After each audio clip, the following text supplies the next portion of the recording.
قال الله تبارك وتعالى في كلامه المجيد: أعوذ بالله من الشيطان الرجيم. بسم الله الرحمن الرحيم. من عمل صالحا من ذكر أو أنثى وهو مؤمن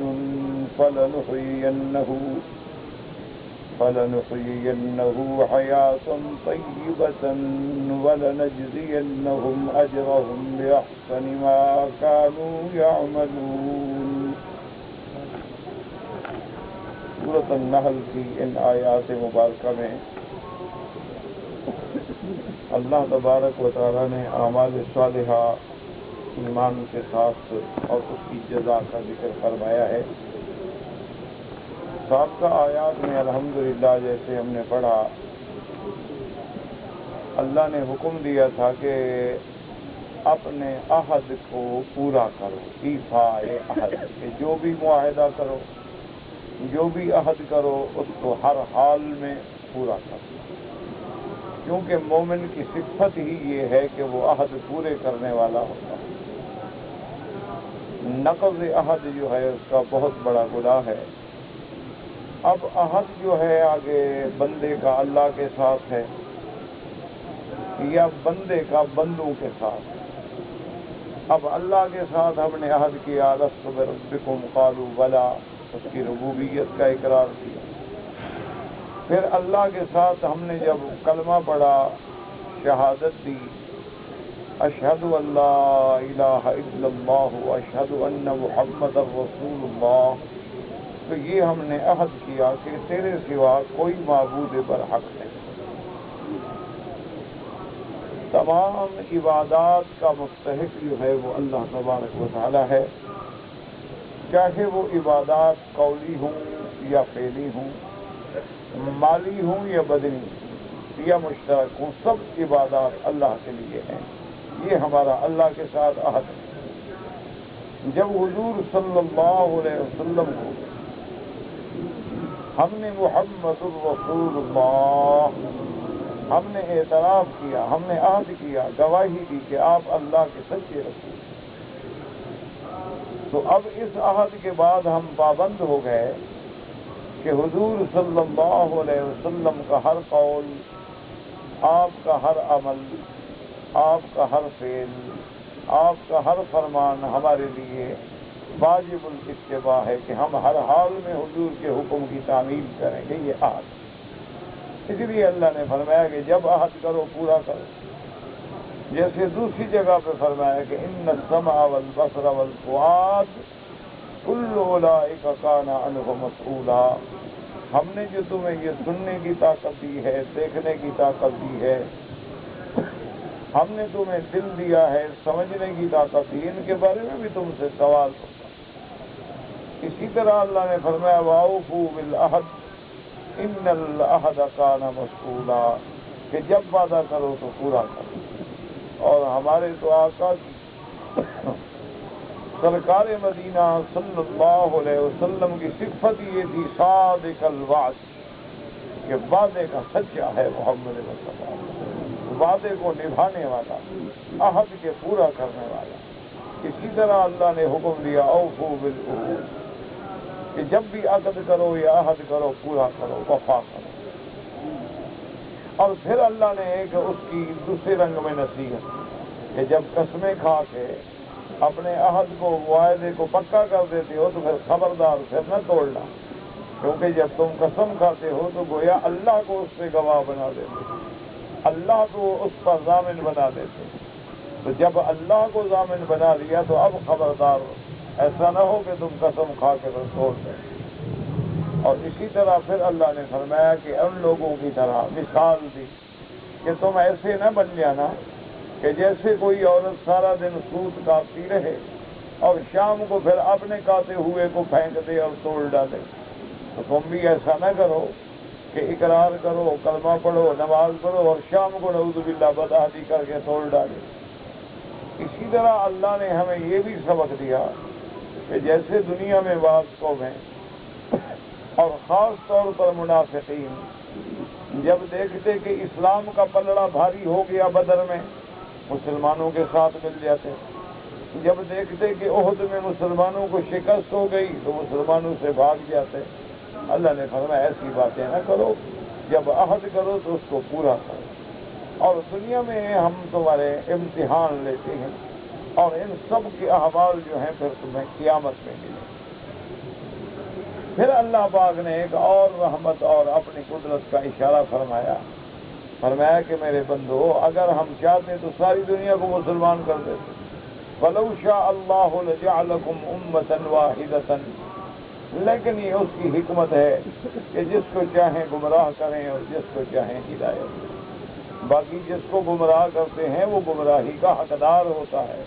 اللہ کسی پہ ظلم نہیں کرتے، اللہ ظلم سے پاک ہے، اللہ ظلم سے منزہ ہے، اور جس کو ہدایت دیتے ہیں وہ ہدایت کا مستحق ہوتا ہے۔ اور اس کے بعد پھر اللہ نے ایک اور حکم دیا،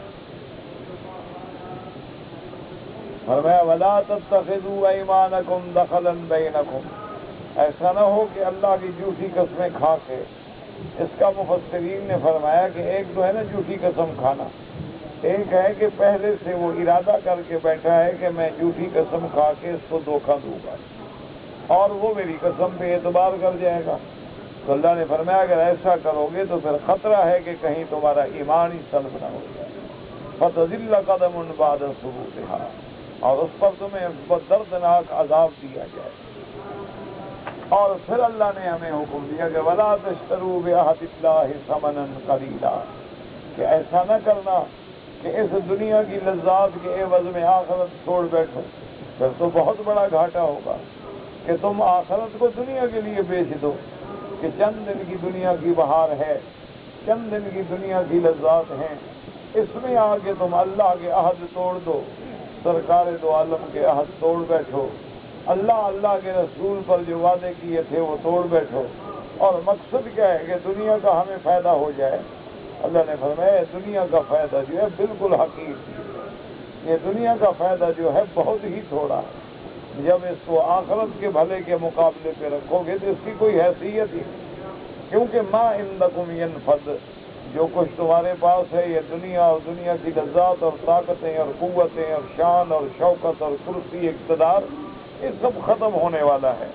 وما عند اللہ باق، اور جو اللہ کے پاس بدلہ ہے، اللہ کے پاس تمہارے لیے جزا ہے، اللہ تبارک و تعالیٰ جو تمہیں اس پہ نتیجہ دیں گے وہ ہمیشہ رہنے والا ہے۔ تو یہ قاعدہ ہوتا ہے، اصول ہے کہ جو چیز فنا ہونے والی ہو وہ باقی کے سامنے کوئی حقیقت نہیں رکھتی۔ ایک نعمت ہے بڑی اچھی ہے لیکن ختم ہو جائے گی، ایک نعمت ہے بڑی اچھی ہے لیکن ہمیشہ رہے گی۔ تو جو ہمیشہ رہنے والی نعمتیں ہیں تو اب اللہ جو تمہیں بدلہ دیں گے جنت میں، وہ تو ہمیشہ والی نعمت ہے، اس میں تو تم ہمیشہ رہے گا، وہ کبھی ختم ہی نہیں ہوگی، اور پھر وہ نعمتیں بھی ایسی ہوں گی کہ جو ہمارے عقل میں بھی نہیں آتی۔ اسی لیے میرے محبوب نے، سرکار دو عالم نے، رحمت دو جہاں نے فرمایا کہ اللہ نے جو جنت بنائی ہے اور اس میں نعمتیں ہیں، مالا عین رأت، وہ آنکھ نے دیکھی ہی نہیں، ولا اذن سمعت، اور کان نے سنا ہی نہیں، ولا خطر علی قلب بشر، اور کسی دل میں بھی گمان نہیں آ سکتا کہ وہ نعمتیں کیسی ہیں۔ ایک تو نعمتیں ایسی اور پھر نعمتیں دائمی، ہمیشہ رہنے والی، کہ کبھی زائل نہیں ہوں گی اور کبھی ختم نہیں ہوں گی۔ اسی لیے حدیث مبارک میں آتا ہے کہ جب اللہ تبارک و تعالی اپنی رحمت سے جنت والوں کو جنت میں بھیج دیں گے، دعا کریں اللہ ہم سب کو جنت عطا فرمائے اور جنت الفردوس عطا فرمائے، اور اللہ پاک ہمارے آخری ایام عزت و خیر سے گزارے۔ اور سب سے بڑی بات یہ ہے کہ جب موت کی گھڑی آئے، جب آخری وقت آئے تو زبان پہ جاری ہو لا الہ الا اللہ محمد الرسول اللہ۔ تو حضور صلی اللہ علیہ وسلم نے، سرکار دو جہاں نے، رحمت دو عالم صلی اللہ علیہ وآلہ وسلم نے فرمایا کہ جب جنت والے جنت میں چلے جائیں گے اللہ کی رحمت سے، اور جہنم والے جہنم میں جائیں گے، تو اس کے بعد اللہ تبارک و تعالی حکم دیں گے فرشتوں کو کہ اب وہ موت کو لے آؤ۔ تو گویا موت کی ایک شکل ہے اس لیے احادیث مبارک میں ہمیں یہ بھی ملتا ہے کہ موت ایک مینڈے کی شکل میں ہوگی اور حیات جو ہے وہ ایک گھوڑی کی شکل میں ہوگی. تو اللہ تبارک و تعالی حکم دیں گے کہ اس موت کو لے آؤ، تو موت اس مینڈے جانور کی شکل میں لائی جائے گی اور جنت والوں کے سامنے اور جہنم والوں کے سامنے اللہ حکم دیں گے کہ اب اس کو ذبح کر دو تاکہ اب موت کو موت آ جائے.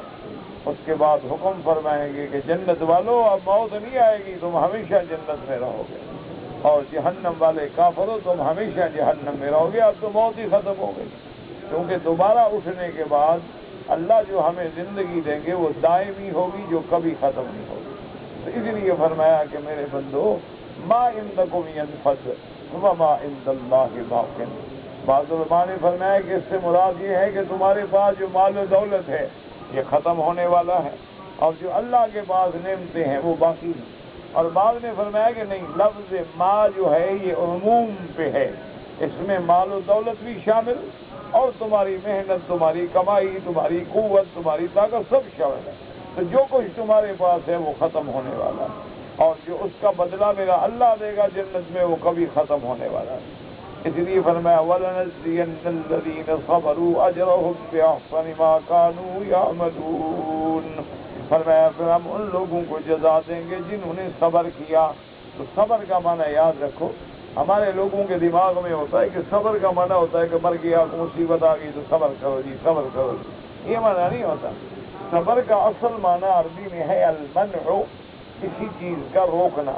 تو جو بندہ اللہ کی فرما برداری پہ جمع ہوا ہے یہ بھی صبر ہے کہ اس نے اپنے نفس کو روکا ہوا ہے کہ میں نے نماز پڑھ لی، کچھ ہو جائے میں نے نماز پڑھ لی، میں نے جماعت کے ساتھ نماز پڑھ لی، میں نے مسجد میں نماز پڑھ لی، سردی ہے، گرمی ہے، کچھ ہے، تکلیف ہے، قائم ہے. اسی طرح یہ صبر ہے. اور اللہ نے جن چیزوں کو حرام کر دیا ہے، گناہ ہے، منکر ہے، اس سے اپنے آپ کو روکنا. کہ بھی خنزیر حرام ہے، بھی میں نہیں کھاؤں گا، حرام. شراب حرام ہے جی، میں نہیں پیوں گا، حرام ہے، اللہ نے حرام کر دیا. بھی جوا حرام ہے جی، میں نہیں کھیلوں گا. سود لینا حرام ہے جی، میں کبھی سودی کام نہیں کرتا. یہ بھی صبر ہے کہ اپنے آپ کو گناہوں سے روکنا، اپنے آپ کو نافرمانی سے روکنا. ورنہ دنیا میں بڑی لذتیں ہیں. ہر دوست چاہتا ہے کہ یار شام کو آؤ، کٹھے بیٹھیں گے، پکچر دیکھیں گے، فلم دیکھیں گے، یہ کریں گے، وہ کریں گے، اس کے بعد بیٹھ کے کچھ پتے کھیلیں گے. فلاں نفس تو خواہش کرتا ہے لیکن وہ اس کو روک رہا ہے. یہ صبر ہے کہ اپنے آپ کو نافرمانی سے روکنا، اپنے آپ کو معصیت سے روکنا. یہ دو چیزیں ہو گئی. طاعت پہ جمع رہنا یہ بھی صبر، گناہوں سے بچا رہنا یہ بھی صبر. اور تیسرا صبر یہ ہے کہ جب ہم کسی کو دین کی دعوت دیتے ہیں، جب ہم کسی کو اللہ رسول کا دروازہ بتلاتے ہیں، جب ہم کسی کو شرک سے روکتے ہیں، جب ہم کسی کو بدعات سے روکتے ہیں، تو اب مشرکین ہیں، مورزین ہیں، اہل اہواء و احداث ہیں، تو وہ پھر مقابلہ کرتے ہیں، گالیاں دیتے ہیں، پتھر مارتے ہیں، ستاتے ہیں، تکلیفیں پہنچاتے ہیں. تو اس کے باوجود وہ صبر پہ کھڑا. تو یہ بھی صبر ہے کہ ایذا کو برداشت کرنا، تکلیفوں کو برداشت کرنا، لیکن اللہ کی دین کی دعوت کو نہ چھوڑنا. یہ بھی صبر. اس لیے میرے آقا نے رحمت دو عالم نے صلی اللہ علیہ وسلم نے فرمایا انی اوذیت فی سبیل اللہ ما لم یؤذ نبی قبلی قط او کما قال رسول اللہ صلی اللہ علیہ وسلم. حضور نے ارشاد فرمایا اللہ کے راستے میں جو مجھے تکلیفیں دی گئی ہیں کسی پیغمبر کو نہیں دی گئی. یعنی سب سے زیادہ تکلیفیں میرے آقا کو ملی، سب سے زیادہ میرے مدنی کو ستایا گیا. کون سا ترکش میں کافروں کے تیر ہے جو نہیں چلایا گیا؟ حضور پاک کے راستے میں کانٹے بچھائے گئے. حضور صلی اللہ علیہ وسلم کی ذات مبارک پہ کوڑا کرکٹ پھینکا گیا. حضور پاک جب نماز پڑھتے تو جانوروں کے اوج اٹھا کے گردن پہ رکھے گئے. سرکار دو عالم کے گلے میں کپڑا ڈال کے اتنا کھینچا گیا کہ آپ کی آنکھیں مبارک ابل آئیں. سرکار دو عالم کو پتھر مار کے پاؤں خون سے بھر دیے گئے. سرکار دو عالم کے دندان مبارک شہید ہوئے. سرکار دو عالم کا رخسار مبارک شہید ہوا. سرکار کے عزیز چچا جو ہیں آپ کے سامنے ٹکڑے ٹکڑے کیے گئے. حضور کے صحابہ کو انگاروں پہ لٹایا گیا، حضور کے صحابہ کے سینوں پہ بڑے بڑے پتھر رکھے گئے اور کانٹے چبھوئے گئے۔ اس لیے حضور فرماتے ہیں کہ سب سے زیادہ مجھے دکھ دیا گیا لیکن میں نے صبر کیا، اس لیے اللہ نے بھی حکم دیا فاصبر کما صبر اولو العزم من الرسل، میرا مدنی صلی اللہ آپ بھی صبر کریں۔ تو اس میں ہمیں سبق ملتا ہے کہ ایذا پہ صبر کرنا یہ بھی صبر ہے۔ اور اسی طرح یاد رکھو ایک صبر ہے صدمہ مصیبت کے وقت، کیا مانا اللہ معاف کرے، کوئی ایکسیڈنٹ ہو گیا، کوئی بندہ مر گیا، کوئی حادثہ ہو گیا، اللہ معاف کرے، اللہ تبارک و تعالیٰ ہم ضعیفوں پہ رحم فرمائے، تو جب وہ مصیبت آئے تو اس وقت صبر کرے۔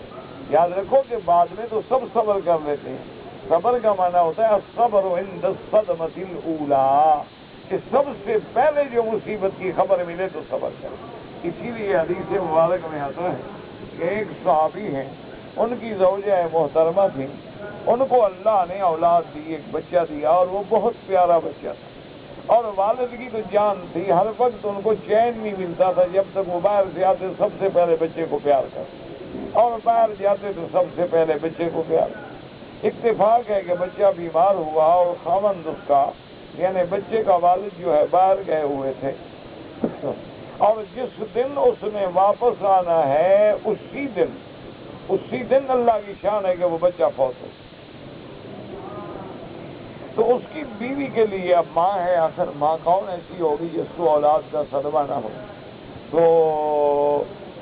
بعض روایات میں ہے کہ حضرت ابو طلحہ کی یہ بیوی تھی رضی اللہ تعالی عنہا و ارضاہا۔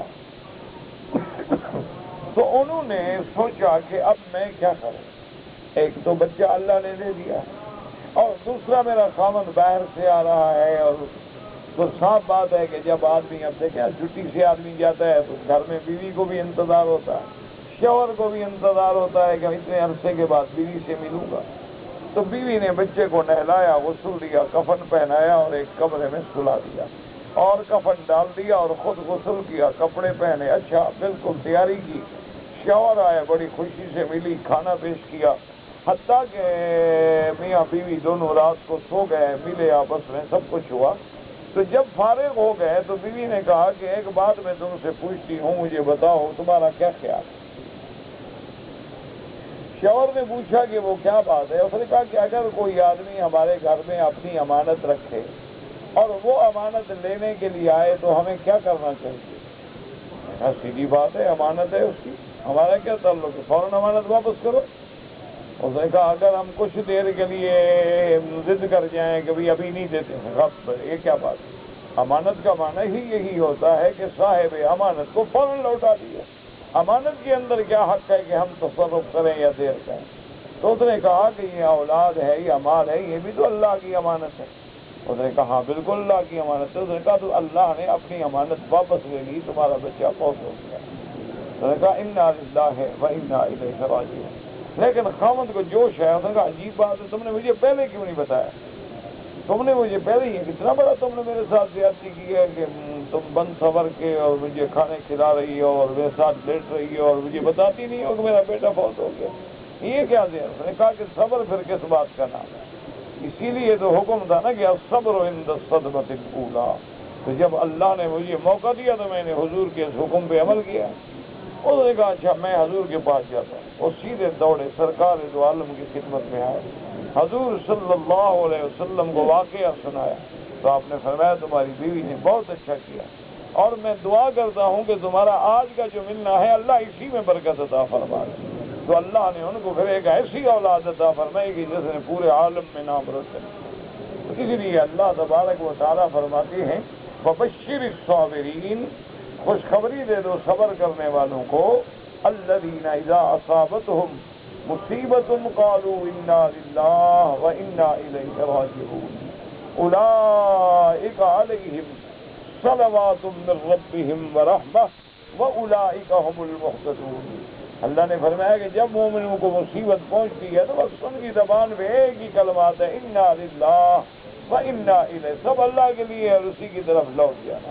یہی وہ لوگ ہیں جن پہ اللہ کی رحمت ہوئی۔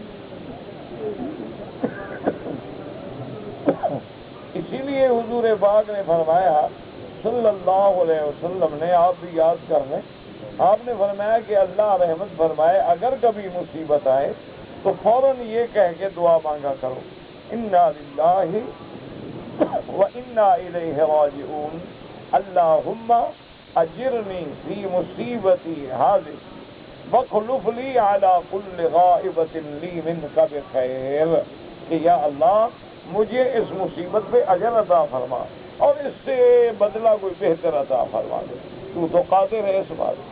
بی بی ام سلمہ فرماتی ہے کہ جب میرا خاوند جو ہے ابو سلمہ، جب وہ فوت ہوئے تو انہوں نے ہی مجھے یہ دعا سکھائی تھی زندگی میں، تو ان کے موت پر میں نے فوراً پڑھا انا للہ و انا الیہ راجعون، اللہم اجرنی فی مصیبتی واخلف لی علی کل غائبۃ لی منک بخیر۔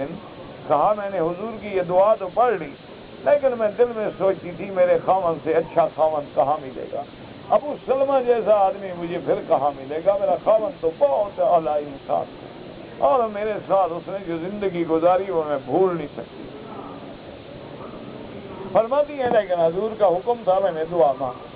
اب فرماتی ہیں میں نے عدت کے دن گزار لیے، جب 4 مہینے اور 10 دن گزر گئے تو حضور صلی اللہ علیہ وسلم نے خود آگے مجھے اپنی شادی کے لیے پیغام دیا۔ حضور نے فرمایا کہ ام سلمہ کیا تم مجھ سے شادی کرنا چاہتی ہو؟ میں نے کہا یا رسول اللہ آپ کے فرمان کو تو دنیا کی کوئی طاقت ہی نہیں ٹال سکتی، لیکن کچھ باتیں ہیں میری وہ میں چاہتی ہوں کہ عرض کر دوں۔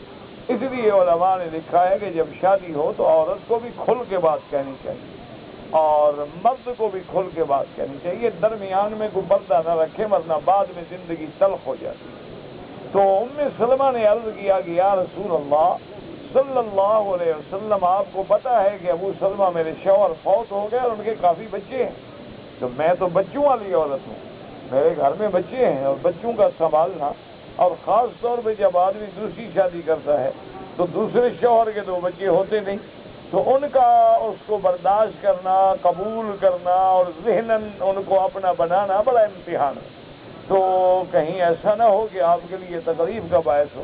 تو آپ نے فرمایا کہ اگر یہ بات ہے تو تمہارے بچے جو ہیں وہ میرے بچے ہیں، بس یہ میں برداشت کروں۔ اس نے کہا حضور دوسری بات بھی ہے، تو حضور نے فرمایا دوسری بات کیا؟ کہا یا رسول اللہ اب میں کوئی جوان عورت تو ہوں نہیں، شادی ہو گئی، بچے ہو گئے، میں بوڑھی عورت ہوں، میری کافی عمر ہو گئی ہے یا رسول اللہ صلی اللہ علیہ وسلم، آپ کے لیے تو دنیا کی ہر عورت جو ہے وہ فخر سمجھے گی شادی کرنے کے، تو اگر آپ کی کوئی خواہش ہے شادی کی تو کسی جوان لڑکی سے شادی فرمائے۔ تو حضور نے فرمایا کہ دیکھو انا اسن منکی، میں بھی تو عمر میں تم سے بڑا ہوں، اگر تمہاری عمر زیادہ ہے تو میں بھی تو جوان نہیں ہوں، میں بھی تو بوڑھا ہوں، وہ انا اسن منک، اور میری عمر تم سے بھی بڑی ہے، یہ بھی کوئی قابل اعتراض بات ہے۔ اس نے کہا حضور ایک تیسری بات بھی ہے وہ بھی میں عرض کروں۔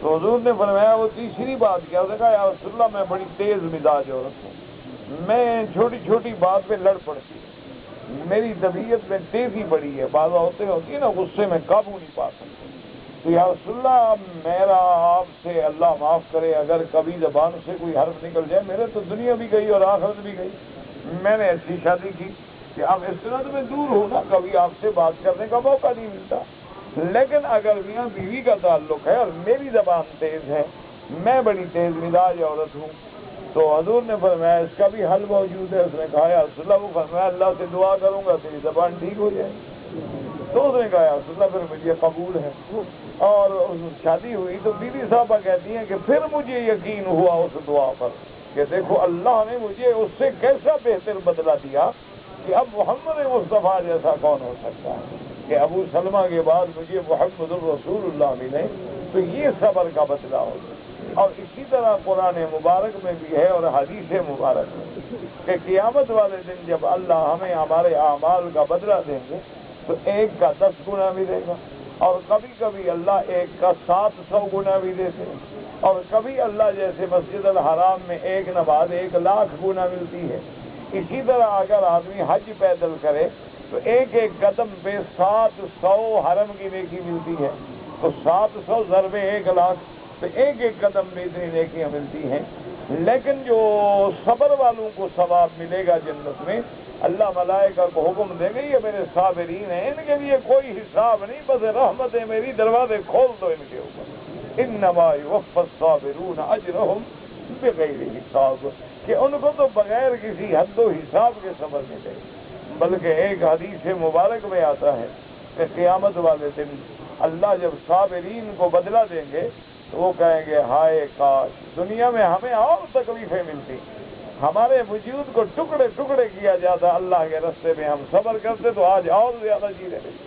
تو اس لیے اللہ نے فرمایا وَلَنَجْزِيَنَّ الَّذِينَ صَبَرُوا، جن لوگوں نے صبر کیا ہے ان کو ہم بہتر سے بہتر بدلہ عطا فرمائیں۔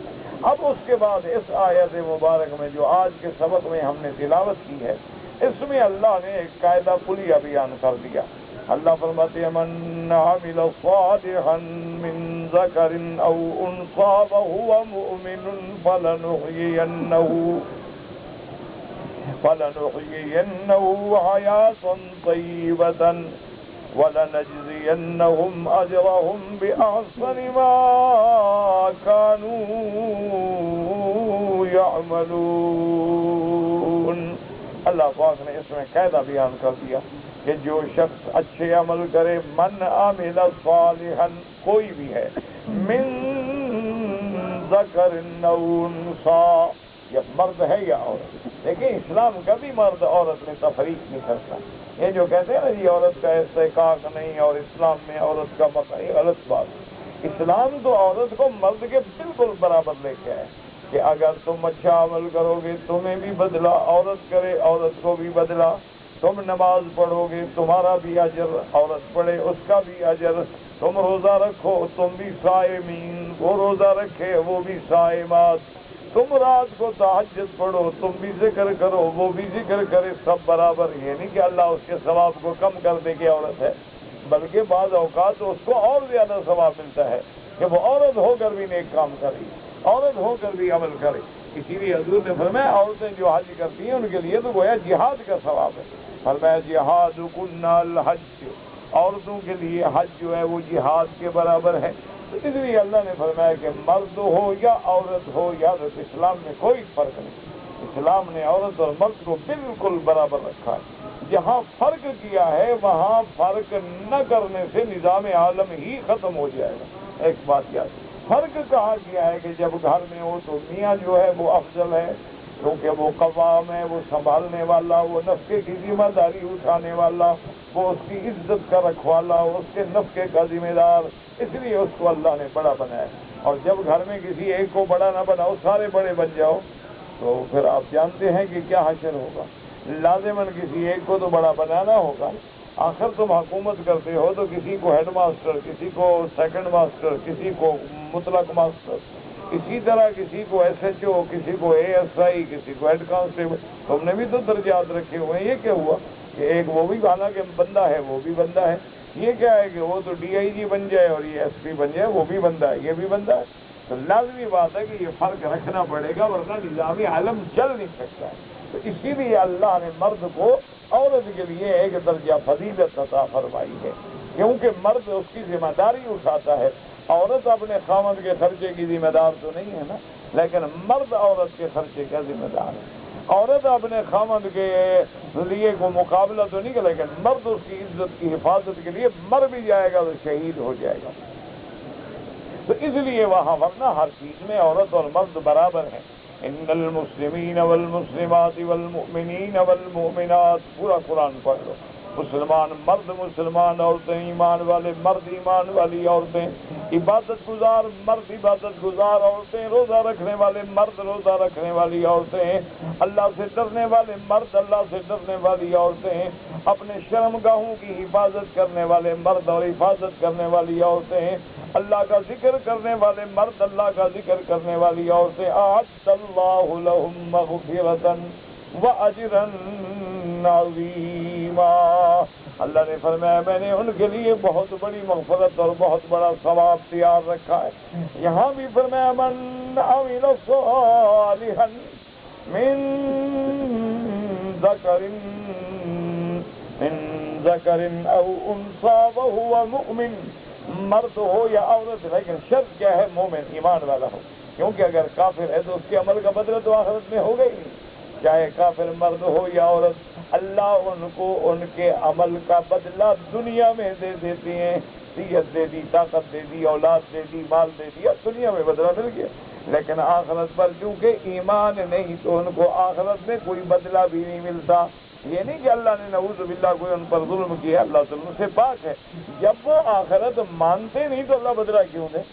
یہ مومن ہے جو کہتا ہے ربنا آتنا فی الدنیا حسنۃ وفی الآخرۃ حسنہ وقنا عذاب النار، اللہ ہمیں دنیا کی بھی بھلائیاں دے اور آخرت کی۔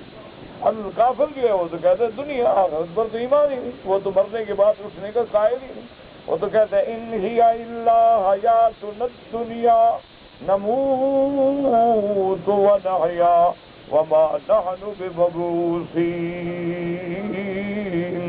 اللہ فرماتے ہیں کافروں کا عقیدہ ہے کہ ہم مرتے ہیں، ہم پیدا ہوتے ہیں، جب مر گئے تو پھر دوبارہ نہیں اٹھائے جائیں گے، تو جب ان کا آخرت پہ ایمان نہیں اللہ کیوں بدلا دے؟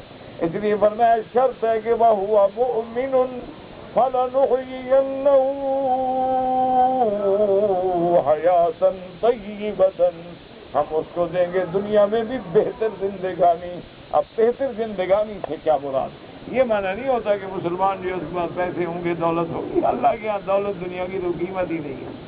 بہتر زندگانی کا معنی یہ ہوتا ہے مطمئن ہوتا ہے، اگر سکھ ملے تب راضی اور دکھ ملے تب راضی۔ اس لیے حضور نے فرمایا عجباً للمؤمن، مومن کے کیا کہنے، اگر اس کو خوشی ملتی ہے تو شکر کرتا ہے، پھر اللہ درجات بلند کر دیتے، اگر مصیبت آئے صبر کرتا ہے، پھر بھی اللہ درجات بلند کر دیتے ہیں۔ تو مومن ہر حال، لیکن سکھ دنیا میں ہر کسی کے لیے، دکھ ہر کسی کے لیے ہوتا ہے، لیکن مومن کا چونکہ اللہ پہ ایمان ہے، اللہ پہ یقین ہے، وہ ہمیشہ مطمئن، دکھ ہوگا کہے گا انا للہ، سکھ ہوگا کہے گا الحمدللہ، نعمت ملے گی کہے گا اللہ تیرا شکر ہے، امتحان ہوگا کہے گا اللہ میں صابر ہوں، تیری رضا تیری قضا پہ میں راضی ہوں۔ تو مومن کی زندگی جو ہے بڑی حیات طیبہ ہوتی۔ اور مال میں بھی دیکھ لو کہ مومن جو ہے وہ قناعت پسند ہے، مومن جو ہے وہ اسراف نہیں کرتا، مومن جو ہے وہ فضول خرچی نہیں کرتا، مومن اپنے مال کو حرام میں نہیں لگاتا، مومن اپنے مال کو جوئے میں نہیں لگاتا، اپنے مال کو گندے کاموں میں، شراب میں، عیاشی میں نہیں اڑاتا، وہ مطمئن رہتا ہے چاہے تھوڑی چیز بھی۔ اور جو کافر ہے اس کے مقابلے میں ایک دن آپ دیکھیں گے جناب کروڑ پتی ہے، رات کو بیٹھے گا جوئے میں کسی جگہ جناب اڈے پہ، صبح اٹھیں گے تو بھکاری ہوگا۔ اچھا اگر کروڑ مل جائے گا کہ یار کروڑ کیا ہوتا ہے، اچھا ہے کہ ہم اب آگے بڑھیں 10 کروڑ، 10 کروڑ کما لے گا، یار کیا ہے اس کے پاس 20 ہے میرے پاس 10 ہے، یہ کوئی بات ہے، اس کے برابر آنا چاہیے۔ وہ ہمیشہ اسی 99 کے مار میں رہتا ہے۔ اور مومن جو ہے وہ ہر حال پہ راضی ہوتا ہے۔ قناعت و کنز، قناعت جو ہے وہ ایک ایسا خزانہ ہے جس کو کبھی فنا نہیں ہوتی، وہ اللہ کے ہر نعمت پہ راضی ہوتا ہے۔ وہ کہتا ہے اللہم اکفنا بحلالک عن حرامک واغننا بفضلک عمن سواک۔ مومن کا دل غنی ہوتا ہے، مومن مال سے غنی نہیں ہوتا، دل سے غنی ہوتا ہے۔ اس لیے حضور نے فرمایا الغنا غنی النفس، آپ نے فرمایا غنی وہ ہے جو دل کا غنی ہو، پیسے کا غنی ہونا کوئی بڑی بات نہیں ہوتی۔ اس لیے فرمایا من عمل صالحا من ذکر او انثى وهو مؤمن فلنحيينه حیاة طیبة۔ یہ دنیا کی زندگانی ہے۔ اس لیے حضرت حسن بصری رحمۃ اللہ علیہ فرماتی ہیں کہ مومن کی زندگانی، مومن دعا کرو، ہمارا تو ایمان نہیں نا، ہم گھبرا جاتے ہیں یہ ہو گیا وہ ہو گیا، اگر اللہ پہ ایمان ہے من یؤمن باللہ یہد قلبہ، اللہ اس کے دل کو پھر سجاتے ہیں ہدایت۔ الذین آمنوا، جو ایمان لاتے ہیں، اللہ کا ذکر کرتے ہیں، فرمایا اسی میں اطمینان قلب کی دولت ہے۔ جیسے دوسری آیت میں فرمایا الا بذکر اللہ تطمئن القلوب، اللہ نے فرمایا تم دواؤں میں دل کا سکون ڈھونڈتے ہو، تم پیروں فقیروں کے پاس جاتے ہو، تم کاہنوں کے پاس جاتے ہو، نجومیوں کے پاس جاتے ہو، اصل دل کا سکون ڈھونڈنا ہے تو میرے ذکر کے اندر ہے۔ اسی لیے بزرگ کہتے ہیں نا اللہ کے بڑے مزے، لیکن جو چاہے سو چکھ لے، چکھو نا تو کیا پتہ لگے کہ یہ کڑوی چائے ہے یا میٹھی ہے؟ اللہ کے ذکر میں آؤ گے تو پتہ لگے گا، اللہ تبارک و تعالیٰ کے ذکر کی لذتوں میں آؤ گے تو پتہ لگے گا کہ ذکر کی لذت کیا ہے۔ جو اللہ تبارک و تعالیٰ کی یاد میں آ جاتے ہیں پھر کسی چیز کا پرواہ نہیں ہوتی۔ ایک اولیاء اللہ کے بارے میں لکھا ہے کہ وہ بیٹھے تھے اور شاگرد بھی بیٹھے تھے، ان کے مرید بھی بیٹھے تھے، خلفاء بھی بیٹھے، ان کو ایک بری خبر ملی کوئی نقصان کی، تو انہوں نے فوراً کہا الحمدللہ اور انا للہ و انا الیہ راجعون۔ اچھا کچھ دیر کے بعد ایک اور بڑی اچھی خبر آ گئی تو انہوں نے کہا الحمدللہ۔ تو وہ حیران ہوئے جو خلیفے تھے، مرید تھے، انہوں نے کہا حضرت یہ کیا بات ہے؟ اگر بری خبر ملی ہے تو الحمدللہ اور اچھی خبر ملی ہے تو الحمدللہ، یہ کیا بات؟ انہوں نے فرمایا اللہ کے بندے، نہ میں نے بری خبر کی وجہ سے کہا تھا اور نہ اچھی خبر۔ اصل میں جب بری خبر ملی تو میں نے دل کی طرف توجہ کی تو اللہ کی رضا پہ راضی تھا، میں نے کہا الحمدللہ، اور جب اچھی خبر ملی تو دل میں کوئی تکبر پیدا نہیں ہوا، میں نے کہا الحمدللہ کہ دل اپنی حالت پہ ہے۔ اصل بات تو یہ ہے کہ میں اپنی حالت پہ خوش ہوں، اس میں میں نے اللہ کا شکر کیا کہ میرا اللہ حالات کچھ بھی ہو جائیں لیکن میرے دل کا تعلق تجھ سے نہیں ٹوٹا، میرے ذکر کا تعلق جو ہے وہ تجھ سے نہیں ٹوٹا، یہ حیات طیبہ۔ اور فرمایا اس کے بعد وَلَنَجْزِيَنَّهُمْ أَجْرَهُمْ بِأَحْسَنِ مَا كَانُوا يَعْمَلُونَ، اور دنیا میں حیات طیبہ اور آخرت میں ہم ان کو بہتر سے بہتر بدلہ دیں گے۔ کیوں؟ ایک بندہ ہے وہ خالق ہے، تو ایک مخلوق جب عمل کرے اور بدلہ دے خالق، تو خالق تو بدلہ اپنی شان کے مطابق دیں گے۔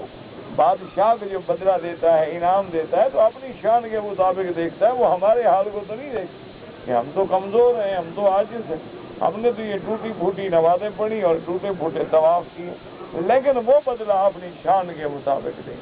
اس لیے فرماتے ہیں ہم ان کو بدلہ دیں گے بِأَحْسَنِ مَا كَانُوا يَعْمَلُونَ، بہتر سے بہتر بدلہ جس دنیا میں وہ عمل کرتے تھے۔ دعا کریں اللہ تبارک و تعالی ہماری حیات بھی حیات طیبہ بنا دیں، گھر میں، باہر، احباب میں، ہر جگہ رحمت ہو، سکون ہو، اور عالم اسلام پہ اللہ رحمتوں کا نزول فرمائیں اور عالم اسلام کی عزت و غلبے کا فیصلہ فرمائیں، اللہ اپنے دشمنوں کی ذلت کا فیصلہ فرمائیں۔ استغفر اللہ، اللہم اشفنا واشف مرضانا ومرضى المسلمین۔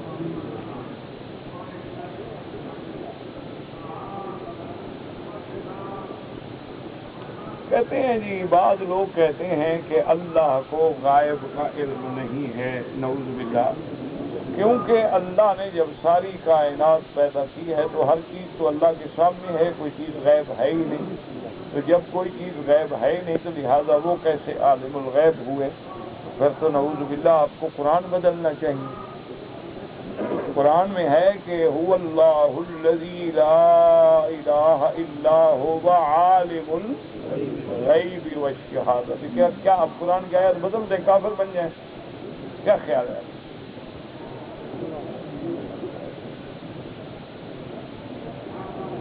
قل لا يعلم من في السماوات والأرض الغيب إلا الله وعنده مفاتح الغيب لا يعلمها إلا الله۔ ایک آیت تو نہیں ہے نا میرے عزیز، باقی یہ دھوکہ ہوتا ہے، یا تو اللہ معاف کرے وہ سمجھتے نہیں قرآن کو، کیونکہ زندگی گزر گئی قوالیوں میں تو قرآن کیسے سمجھ آئے؟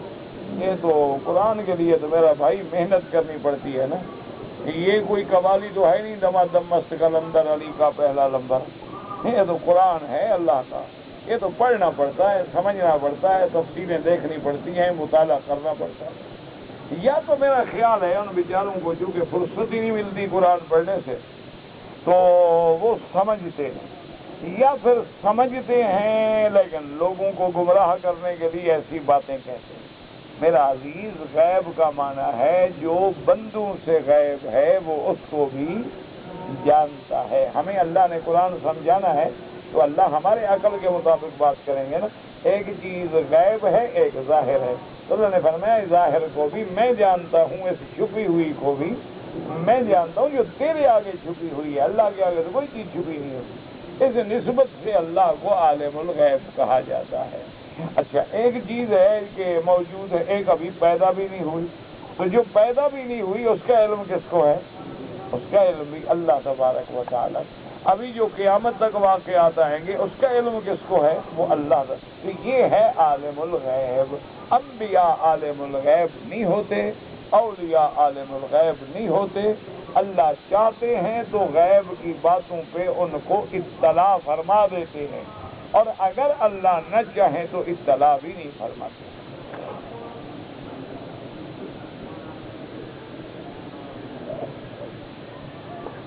کہتے ہیں جی کہ آپ پیروں کے خلاف بولتے ہیں. حضرت صدیق اکبر پیر تھے، باقی خلفاء ان کے مرید تھے. یہ کس نے کہا ہے آپ کو؟ یہ آپ کو کس نے کہا ہے کہ حضرت صدیق پیر تھے اور باقی مرید تھے؟ وہ خلیفۃ المسلمین تھے، خلیفہ رسول اللہ تھے، امیر المومنین تھے. ان کی بیعت جو ہوئی با اعتبار خلیفہ کے، نہ با اعتبار پیر کے. وہی عقل کی عقل ہوگا. جب حضور کے تخت پہ بیٹھے پہلے بیعت کیوں نہیں ہوئی؟ پہلے تو کوئی بھی مرید نہیں ہوا ابو بکر کا. جب حضور کی وفات کے بعد سیدنا ابو بکر خلیفہ بنے، اب ان کی بیعت ہوئی. ان کی وفات کے بعد حضرت عمر خلیفہ بنے، ان کی بیعت ہوئی. ان کے بعد حضرت عثمان آئے، پھر ان کی بیعت ہوئی. پھر حضرت علی آئے. پھر یہ ہے بیعت اسلام، بیعت خلافت، بیعت السمع والطاعہ. باقی یاد رکھو میں پیروں کا مخالف تو نہیں ہوں، ہمارے تو اپنے پیر ہیں، ہمارے اپنے بزرگ ہیں، ہمارے اپنے مرشد ہیں، ہمارے اپنے مشائخ ہیں جو فوت ہو گئے. اللہ ان کی قبروں پہ کروڑوں رحمتیں فرمائے، اور جو زندہ ہیں اللہ ان کو سلامت رکھے.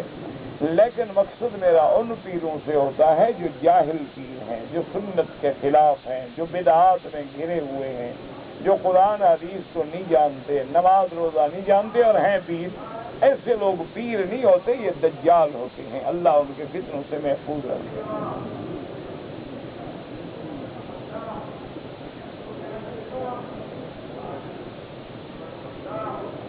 اگر ایک عورت عالم حیض میں ہے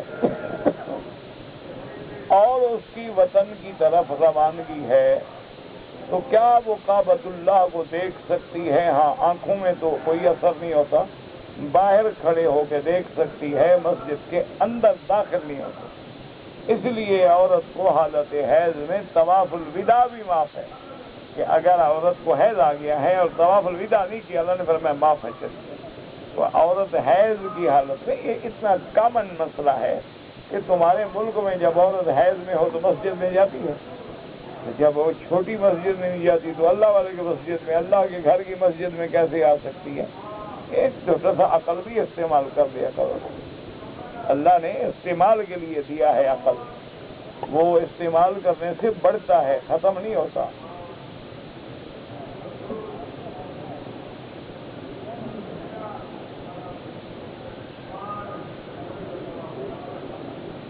ای کے نمبر سے شروع ہونے والے اجزاء سے بنی ہوئی چیزوں کو حرام قرار دیا گیا ہے. مجھے نہیں پتا اس بات کا. بہرحال کچھ دوستوں نے مجھے بتایا تھا کہ کافر ملکوں سے جو چیزیں بنتی ہیں جیسے چیز ہے اور کوئی بیوریجز ہیں، بسکٹس ہیں، کریمیں ہیں، صابن ہیں، مختلف چیزیں ہیں، تو اس میں وہ خنزیر کی چربی استعمال کرتے ہیں. اس کی دو وجہ ہیں. بعض کافر تو اس لیے کرتے ہیں کہ مسلمان کو کسی طرح حرام میں ڈال دو، اور بعض لوگوں کا یہ نہیں، ان کی یہ نیت نہیں ہوتی. ان کے نزدیک حلال حرام کی تمیز ہی نہیں. ان کے نزدیک گائے کی چربی ہو یا خنزیر کی ہو یا بکرے کی کیا فرق پڑتا ہے، کیونکہ ان کے نزدیک حلال حرام ہے نہیں. وہ ہمیں حرام نہیں کھلانا چاہتے، لیکن ان کے نزدیک وہ حرام ہو تو خیال کریں. ان کے نزدیک حلال حرام ہے ہی نہیں. ان کے نزدیک دمبے کی چربی بھی چربی ہے، خنزیر کی چربی بھی چربی ہے. اور پھر جہاں ان کے بچڑ خانے ہوتے ہیں تو وہ جب وہاں کٹتا ہے یا گوشت کٹتا ہے اور چربی کے لیے ڈرم ہوتے ہیں باقاعدہ، تو وہ چربی اتار کے اسی ڈرم میں ڈال دیتے ہیں، بکرے کی بھی اسی میں، گائے کی بھی اسی میں، خنزیر کی بھی اسی میں، پھر وہ کمپنیاں آ کے وہ پورے کے پورے ڈرم خرید کے لے جاتی ہیں، وہ اپنی فیکٹریوں میں جا کے پھر ان کو پگھلاتی ہیں اور ان کو بناتے ہیں، ان سے پھر وہ چیزیں تیار کرتے ہیں۔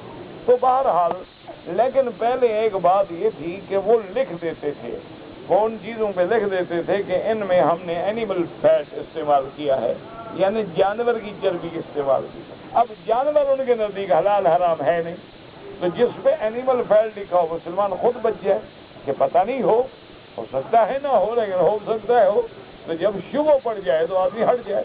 اچھا، اسی طرح جو ویجیٹیبل فیٹس ہوتے ہیں وہ سبزیوں سے نکالتے ہیں، وہ ٹھیک ہے، کیونکہ سبزی بھی حلال، اس سے جو چیز نکالی جائے گی وہ بھی حلال۔ اچھا، اب جناب کچھ عرصہ سے یہ بھی سننے میں آیا کہ انہوں نے دیکھا کہ مسلمانوں میں کچھ شعور پیدا ہو رہا ہے اور وہ ان چیزوں کو اب پڑھتے ہیں، اور پڑھتے ہیں تو صاف بات ہے کہ چیز بکے گی نہیں، تو انہوں نے وہ لکھنا چھوڑ دیا، ہر چیز کا ایک کوڈ لکھ دیا، ای کے نمبر ڈال دیا آگے، ایک نمبر 100 ہے، نمبر 200 ہے، نمبر 300 ہے، نمبر 400 ہے۔ تو جب ان نمبروں کی تحقیق کریں تو ان میں بھی وہ باتیں پائی جاتی ہیں۔ اللہ اعلم، خدا بہتر جانتا ہے، کیونکہ میں نے جو سنا ہے وہ میں نے عرض کر دیا۔ اگر ایک آدمی نے عمرہ کیا ہے، عمرہ کرنے کے بعد کینچی سے 2-3 جگہ ٹک لگایا ہے تو دم پڑ گئی، ایک بکری دم بھی ادا کرے اور بال بھی پورے کٹوائے۔ یعنی عمرہ کرنے آتے ہو اور بال تمہیں اتنے محبوب ہیں تو نہ تشریف لائیں۔ کوئی خط تو نہیں لکھا کعبہ شریف نے کہ میں آپ کے بغیر بہت اداس ہوں، نہ آئے تو بڑی تکلیف ہوگی، آئے ہو تو پھر پورا کرو۔ حضور پاک تو اس طرح پھروائیں اور امتی ٹک لگوائیں۔ ویسے ماشاءاللہ عاشق بھی ہیں، سبحان اللہ، نام آئے تو اپنے انگوٹھے چومتے رہتے ہیں۔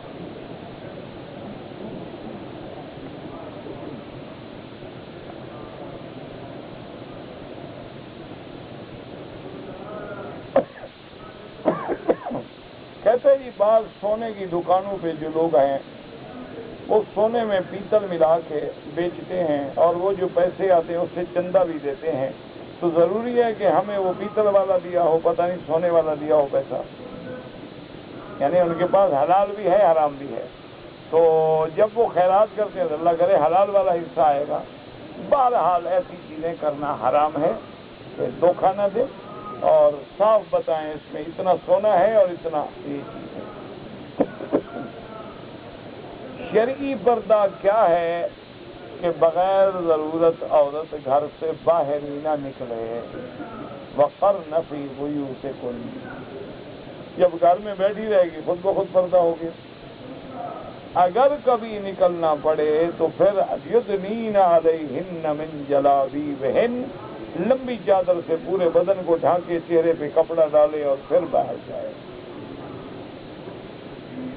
عورت کی آواز پہ بھی پردہ ہے، تو اگر عورت کی آواز پہ پردہ نہ ہوتا تو مسجدوں میں عورت کو مؤذن نہ رکھ لیتے۔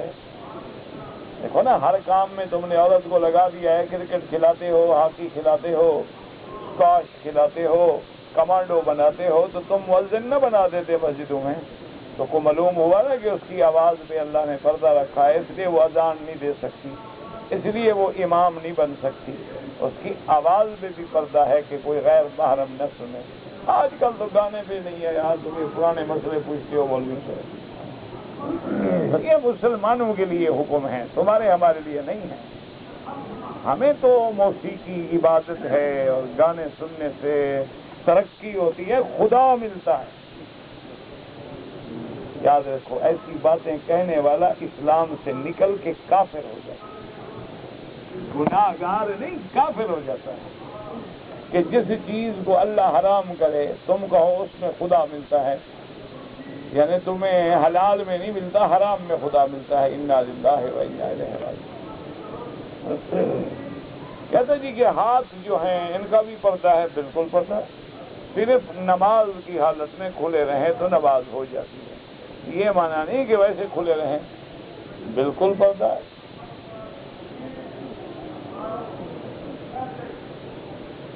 ہم وطن جا رہے ہیں، دعا کریں اللہ ہمیں واپس لے، اللہ سب کو لے آئے۔ آپ میرے لیے دعا کریں، سفر میں ہیں، اللہ شفا عطا فرمائے۔ کافی دنوں سے کچھ سمجھ نہیں آ رہی، نہ ڈاکٹروں کو نہ مجھے، بس ایک ہی علاج ہے دعا۔ بس ایک دل سے تم سفر میں ہو، اور حضور نے فرمایا کہ دعا المسافر مستجاب، مسافر کی دعا اللہ ضرور قبول کرتے ہیں۔ تو اگر آپ دعا کر دیں گے انشاءاللہ کام ہو جائے گا۔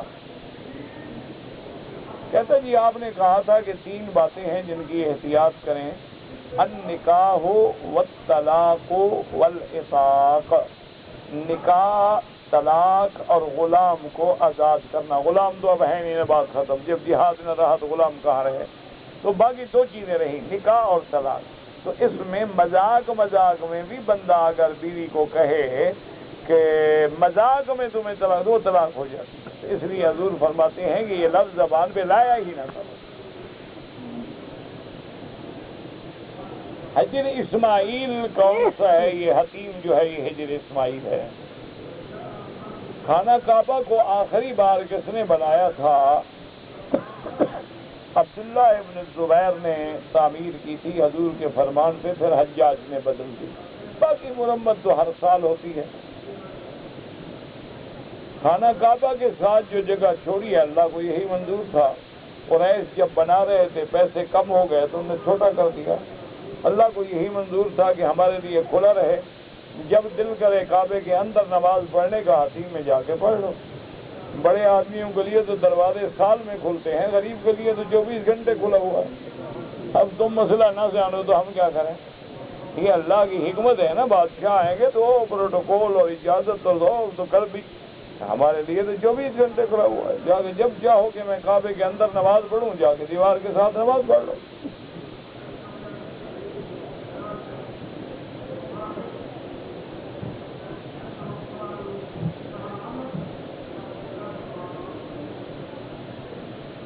کہتے ہیں جی کہ ایک لڑکی ہے، اس کا ولی کے بغیر نکاح نہیں ہو سکتا، لیکن بعض حالات میں ایک طلاق شدہ لڑکی، اس کو باپ اور بھائی جو ہیں وہ مارنا چاہتے تھے، وہ بھاگ گئی تو اب اس کا نکاح کیسے ہوگا؟ وقت کا حاکم اور قاضی جو ہے اس کو جا کے درخواست دے، وہ اس کا ولی بنے گا اور نکاح کرے گا۔ اگر ایسی چھٹی دے دو گے نا تو پھر یہ 90% کام ایسے ہوگا، بھاگ جائیں گے۔ اس لیے جس کا ولی نہ ہو، ایسے حالات ہیں، درخواست حکومت کو، وہ ولی ہے اس کی۔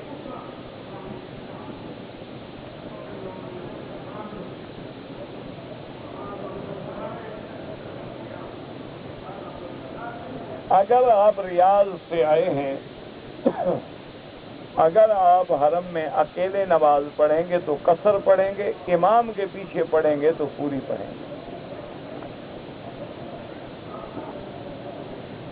کہتے ہیں جی کہ ہم جب پاکستان جاتے ہیں تو ہمیں کہتے ہیں کہ چلہ لگاؤ، تو نہ جو ادھر نہ جانا، بس آسان مسئلہ ہے کہ رسہ لے کے کھڑے ہوتے ہیں، گلے میں ڈال دیتے، نہ جانا، بس بات ختم ہو گئی، کس تکلیف کی کیا ضرورت ہے؟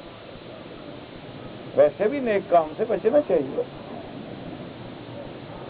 احتیاط کریں۔ آپ جائیں بالکل، آپ وہاں فلم بنائیں، آپ وہاں جناب کوئی سی ڈیز کا کاروبار کریں، کوئی چینل کھولیں، کوئی کیبل لگوائیں، ایسے کام کریں جس سے قیامت تک تمہارا نام روشن ہو اور لوگ جہنم کے لیے زیادہ سے زیادہ تیار ہوں۔ نیکی کا کام کریں، تکلیف ہے، آپ چاہیں نہ چاہیں کسی کا کیا ہے یار، کرو گے ٹھیک ہے، نہ کرو تمہاری مرضی ہے، کوئی جبر تھوڑا ہوتا ہے نیکی میں۔ کہتے جی کہ اگر ایک آدمی جا کے مسجد میں بیٹھ گیا تو اس کے بعد جو ہے ایک آدمی آتا ہے، وہ کہتا ہے میری جگہ ہے، مسجد کسی کی جگہ نہیں، اللہ کی جگہ ہے، جو بیٹھ گیا اسی کی ہے۔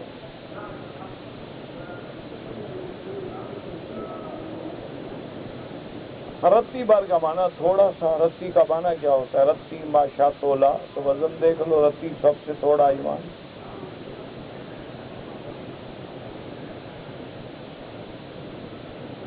کیا تہجد کی 4 رکعت اکٹھی پڑھیں جائز ہے، 4 رکعت سنت اکٹھی پڑھیں وہ بھی جائز ہے۔ اب ایک آدمی نے لکھا تھوڑا، آج 2-3 دن تمہیں میرے خیال میں تکلیف جان چھوڑی، پھر شروع ہو گیا۔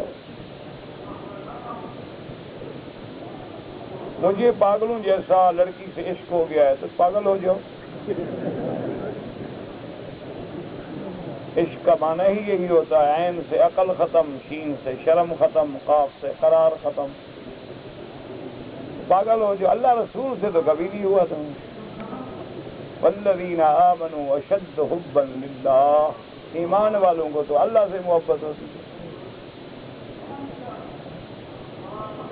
بعض لوگوں کی داڑھی جو ہے اگر ایک مشت سے کم ہو اللہ ان کو بھی اجر دیں گے، وہ داڑھی والوں میں تو شریک ہو گئے ہیں نا. منڈانے والے سے تو بہتر ہے نا اللہ کے بندے.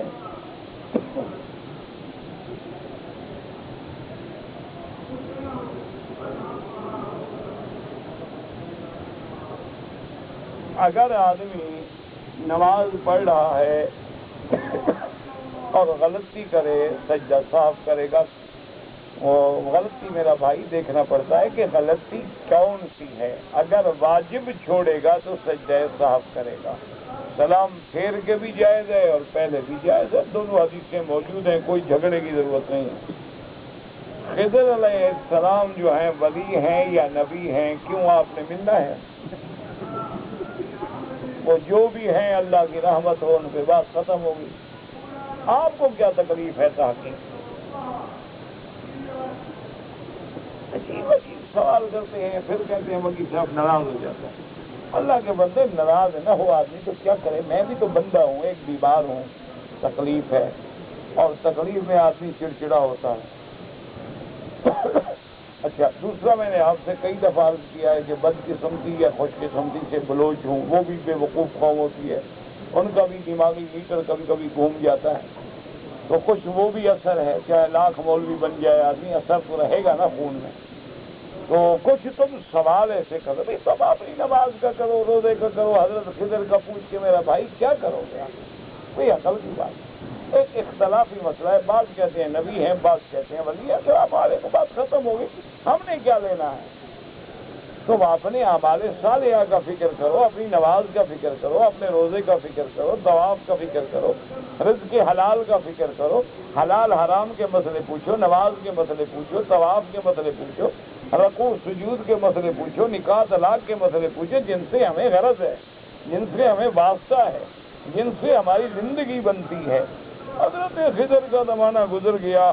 بعض علماء نے لکھا ہے کہ وہ نبی ہیں، بعض کہتے ہیں ولی ہیں.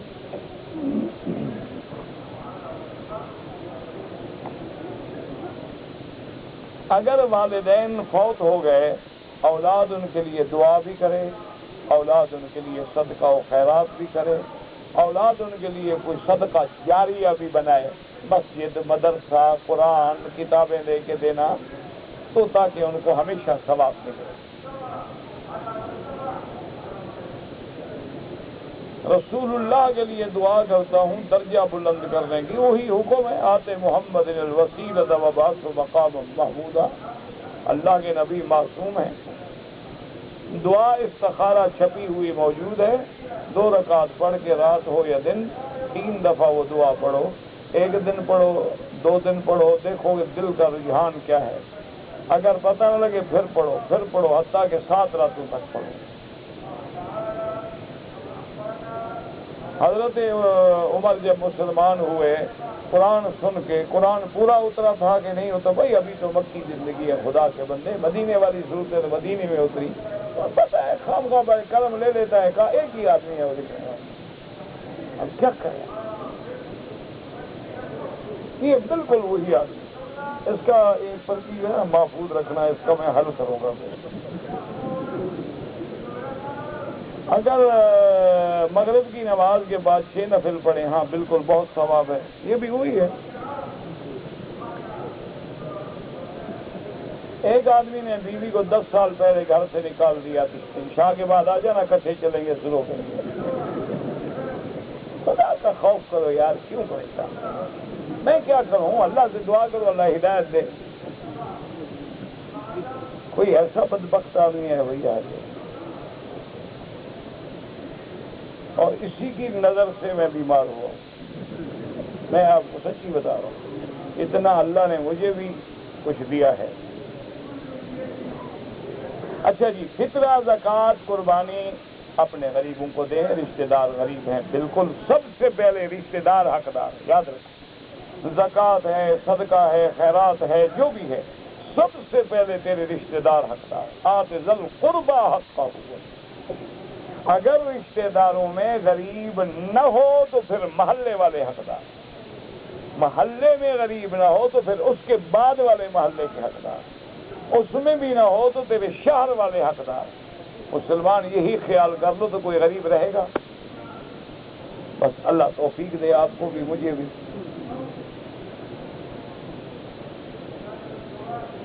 ایک آدمی ان کو 5,000 ریال دیا میں نے.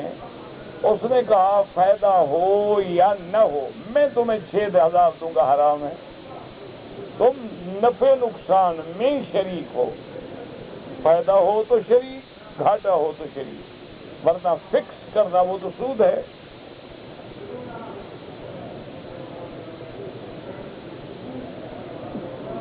بیوی کی بھانجی جو ہے تو وہ اس کی کیا بن جائے گی؟ خالہ بن جائے گی. تو دو جمع نہیں ہو سکتی ایک نکاح میں. کمپنی نے ہمیں حکم دیا ہے کہ جمعہ کی نماز کے لیے تمام لوگ حرم نہ جائیں, بلکہ ایک ملازم کو کمپنی ہی میں رہنا ہوگا. بالکل ہے, ٹھیک ہے. کمپنی خالی ہو جائے, وہاں چوری ہو جائے, نقصان ہو جائے, تم ذمہ دار ہو. بالکل جائز ہے. پابندی کو انہوں نے سمپل تو نہیں لگایا. انہوں نے کہا ایک آدمی رکھو, پھر وہ اگلے دوسرے جمعہ کا دوسرا بندہ رہے. تو ذمہ داری ہے.